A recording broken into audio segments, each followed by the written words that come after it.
Oh.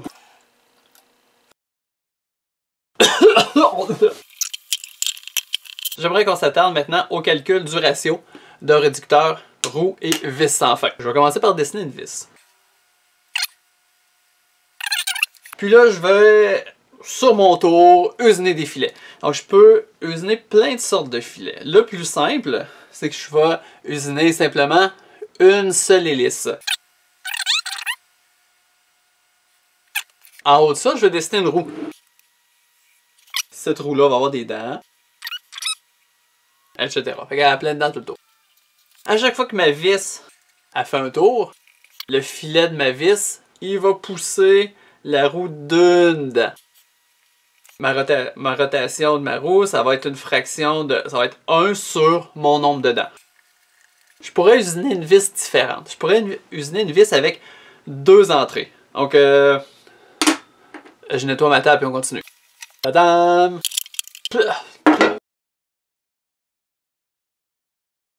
Donc, on recommence. J'ai une vis, j'ai une roue. Je vais usiner ma vis un peu différemment. Je vais usiner une première hélice.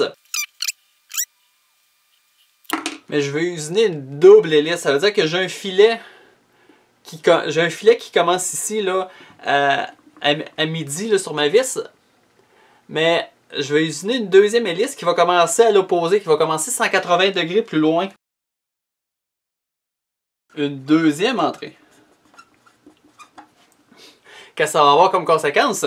Quand ma vis a fait un tour, il y a 2 crêtes de filet qui vont venir pousser chacune une dent. Donc, la première crête de filet elle va pousser cette dent-là. La deuxième, admettons que mes dents sont plus dessinées à l'échelle, va pousser la deuxième dent. Fait que quand je vais faire un tour, mon engrenage va avancer, va pivoter de 2 dents.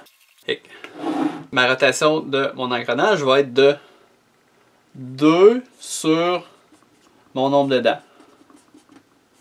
Ce qui va faire que mon calcul de ratio va être égal à mon... Ce qui veut dire que mon calcul de ratio va être égal à mon nombre de dents de la roue sur mon nombre d'entrées de ma vis. Fait que, encore là, j'ai un engrenage à 50 dents. 50 dents.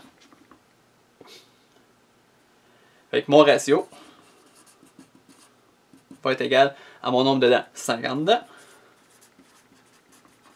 sur mon nombre d'entrées de ma vis. 2 entrées. Ça va être égal à un ratio de 25 pour 1.